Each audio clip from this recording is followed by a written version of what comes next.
Hey guys, well it is once again time for the Out of Breath Armstar Packer Minute, the show where I walk around the neighborhood talking about the Packers, and you watch to see if I get Captain Jack Sparrowed by a cutlass. Today's topic is matchups, guys. I've been doing a lot of thinking about this. I know when we talk about matchups, the first thing that comes to mind is game-by-game matchups. Who are we playing? Of course, we all know as Packer fans, this is not going to be any kind of an easy season. Packers have a really, really tough schedule. However, I think we're all fairly positive about the fact that it's not a freaking crazy schedule like last season's schedule. But the matchups start really fast. But I want to talk a little more in depth about matchups. I'm not really just interested in, can the Packers beat the Seahawks week 1? Can the Packers beat the Atlanta Falcons week 2? In particular today, I want to look at our defensive backfield and how they might match up against offenses around the league or offenses that appear on our schedule. And if you look at our schedule, I think we've got several high-powered offenses.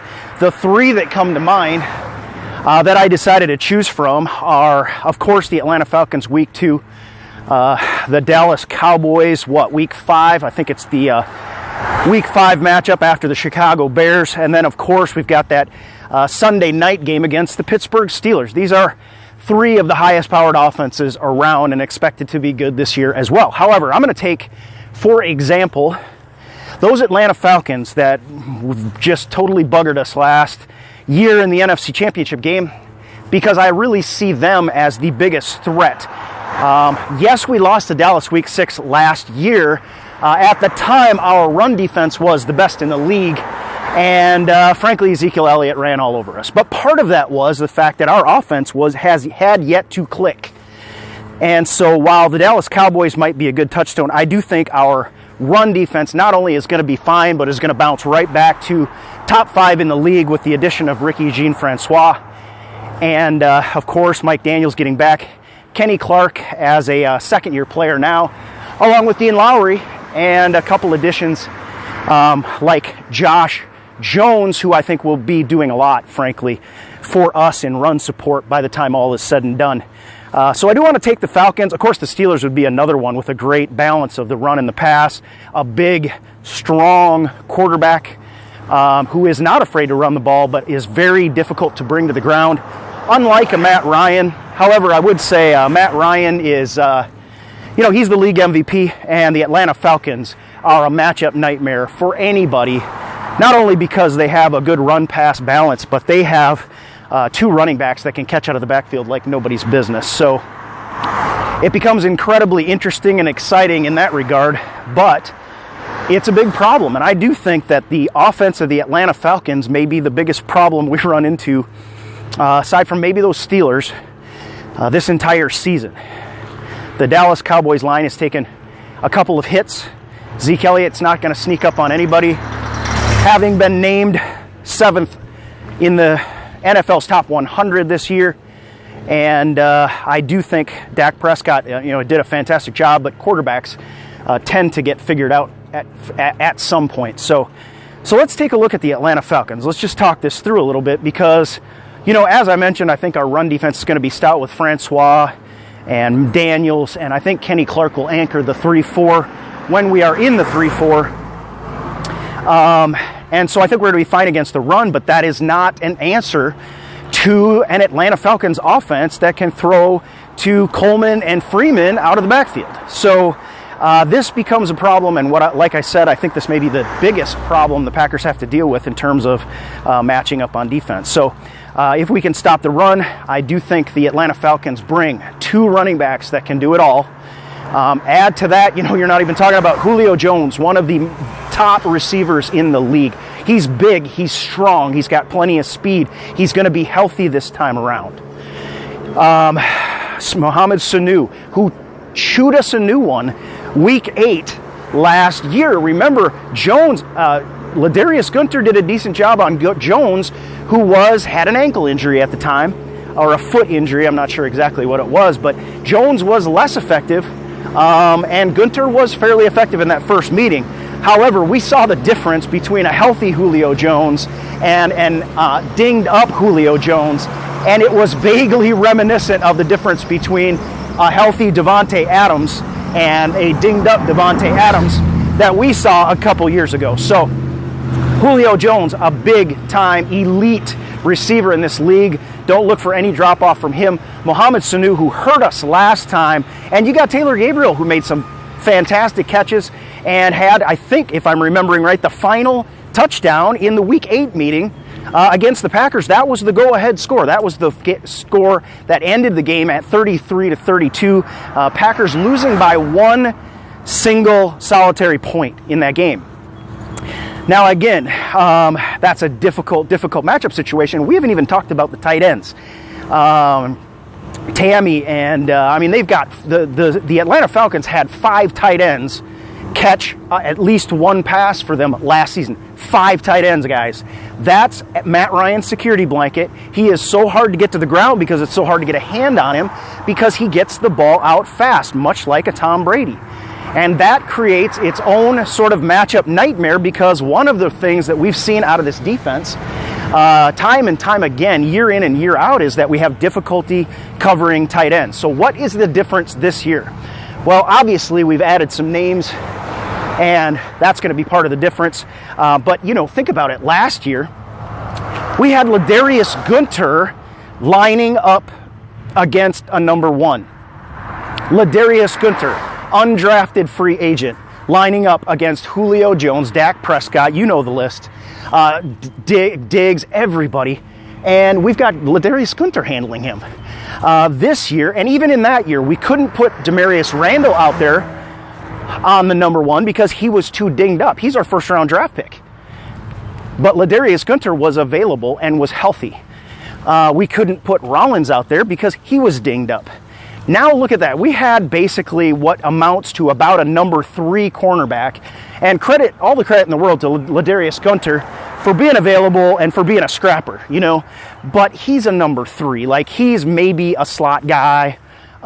He's an undrafted free agent. A healthy Randall should be better than Ladarius Gunter. But now the situation is we don't even have to worry about that because we've got Randall in the slot now. We got 2 perimeter guys. We've got Kevin King, and we've got now Devon House back in the fold, depending on which one shows the most. Remember, this matchup against the Atlanta Falcons comes right off the bat in the 2017 season. We don't have any time for players to develop. It's going to basically be if King steps on the field as a day 1 starter, he's going to have to prove that he belongs there in the preseason and training camp. That's all we're going to have. And I do suspect that the Packers will lean on Randall and Rollins in the Seattle Seahawks game because they had so much success against Russell Wilson last season. But at any rate, we've got perimeter guys now. All right, just think of the difference between Ladarius Gunter and either Devon House or Kevin King, either one. If King is not quite up to speed yet, he's has had a little delay on his timeline, not being able to be at OTAs. If he has a little bit of a delay, maybe he is good enough to play their second perimeter guy. And with his speed, with his size, he's going to be able to maybe lean on that, his athleticism a little bit more right off the bat. Again, it's only week 2, and he'll have plenty of time in game to develop as well. But our perimeter situation looks so much healthier right now. With Devon House and or Rollins and Randall, I mean, there's going to be competition for all those spots. But then you put Randall, remember, who is a better player than Gunter, but he just was not healthy.